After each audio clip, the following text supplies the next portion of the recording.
تو آخر میں ایک ٹکڑا مل رہا ہے، تو ہم اس پر بھی، ہماری قیادت، فلسطینی قیادت بھی اس پہ راضی ہوئی ہے۔ اب آپ کی بات کی طرف آتا ہوں کہ ایران کی، دیکھیں میں نے جس خدشات کا اظہار کیا ہے جنگ کی شروعات سے آپ کی معزز چینل میں اور کئی چینلز میں، تو بدقسمتی سے وہ درست ثابت ہوئے۔ وہ یہی ہے کہ اگر اسرائیل کو نہ روکا گیا ہے تو علاقے خطہ کے اندر، مشرق وسطی کے اندر خطرہ مزید پھیلے گی، لبنان تک بات جائے گی اور پتہ نہیں کہاں کہاں جائے گی۔ اب آپ کے سامنے اس وقت آپ دیکھیے، پہلے یہ ہوتا تھا کہ 1 سال سے یہ ہو رہا ہے کہ صرف مسلمان غزہ کے اندر مارے جا رہے ہیں، اب نہیں، اب صورتحال بالکل چینج۔ اب مسلمان، لبنان کے مسلمان سنی شیعہ مارے جا رہے ہیں، کرسچن بھی مارے جا رہے ہیں، اور بھی مختلف مذاہب کے لوگ ہیں، کیونکہ آپ کو پتہ ہے لبنان کے اندر کئی مذاہب ہیں۔ تو بالکل اسرائیل پھیلتا جا رہا ہے، اور اسرائیل کو اگر لگام نہیں دیا گیا ہے، اگر اسرائیل کو نہیں روکا گیا ہے، تو یقیناً اس کا خطرہ دور دور تک اسرائیل کی دہشت گردی پھیلے گی۔ اچھا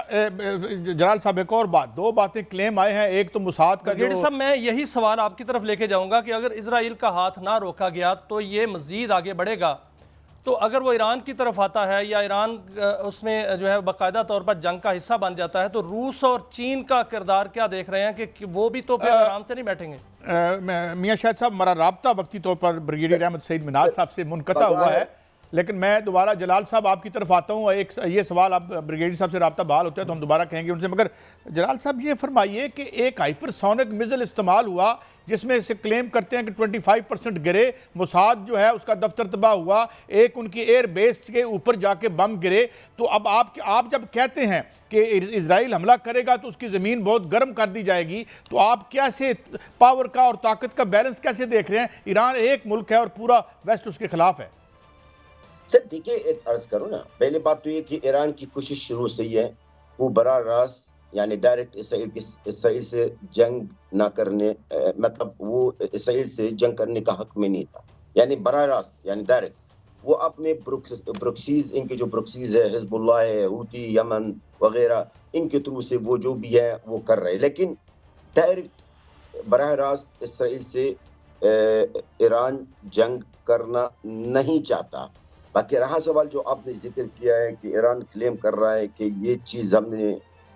کیا ہے، یہ ڈیمیجز ہم نے اسرائیل کے اندر کیا ہے، تو I'm sorry to say میرے پاس اس طرح کا کوئی کنفرم اطلاعات نہیں ہے کہ اسرائیل کے اندر کوئی بڑی ڈیمیجز ہوئی ہے۔ اب آگے بات جو میں نے کہا، یقیناً اسرائیل سے لڑنے کے لیے، اسرائیل سے جنگ کرنے کے لیے ایران کے لیے ایک بہت بڑا رسک ہوگا، کیونکہ یقیناً آپ بھی جانتے ہیں، آپ کے ناظرین بھی جانتے ہیں، اسرائیل اکیلا نہیں ہے، اسرائیل کسی کا باپ کا بیٹا ہے، اور اس باپ کا نام ہے امریکہ، اور وہ باپ ہے جو 24 گھنٹہ شوکس تیار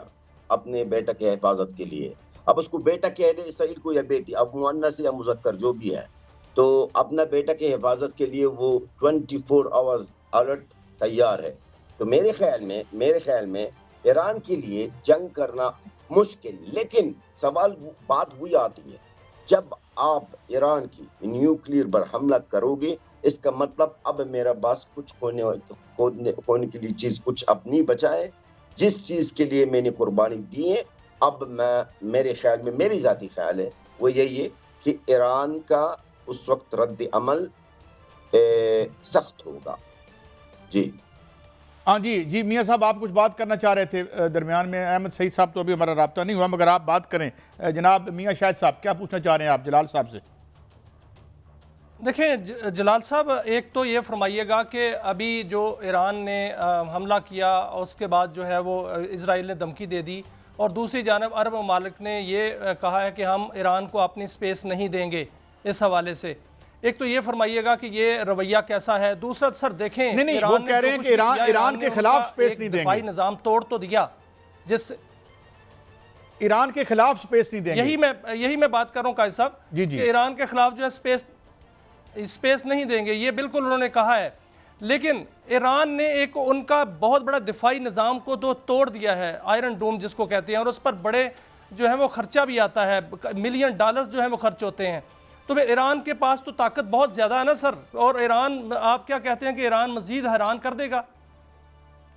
سر دیکھیے، ایک عرض کروں، ایران نے اپنے پاور کو ابھی تک استعمال نہیں کیا، نمبر ون۔ آپ اگر کوئی سمجھتا کہ ایران نے اپنے پاور میں سے 1% 2% پہ یوز نہیں کیا، ایران اگر چاہے تو اسرائیل کو بہت بڑا نقصان دے سکتا ہے۔ ہم بڑا قریب سے جانتے ہیں ایران کو بھی، اسرائیل کو بھی۔ اسرائیل ایک وہ چوریل ہے، ایک وہ بوٹ ہے جو دنیا کو ڈراتا پھر رہا ہے۔ جو 7 اکتوبر کو یہ بوٹ ٹوٹ گیا، یعنی جو لوگوں کے خوف در اسرائیل سے اور اسرائیل کی طاقت سے، وہ میرے خیال ہمارے مجاہدین فلسطین کے جو جنگجو ہیں، انہوں نے 7 اکتوبر کو یہ جو خوف ہے، یہ جو امیج اسرائیل کا، اس کو میرے خیال اس نے ختم کر دیا۔ اب باقی رہا سوال ایران کی جو بات آپ نے کیا ہے، ایران کا پاس طاقت بہت بڑی ہے، لیکن میں نہیں سمجھتا ہوں کہ ایران کچھ کرے گا۔ ایران صبر اور تحمل، اور آپ خود بھی دیکھ رہے ہیں۔ اچھا، اگر میں آپ کی بات صحیح سمجھاؤں جلال صاحب، میں یہ بات سمجھوں تو اس کا مطلب یہ ہے کہ اگر ایران کو دیوار سے لگایا گیا تو پھر وہ سچویشن پیدا کر جو اسرائیل کے لیے شاید انتہائی ناخوشگوار ہو۔ بہت شکریہ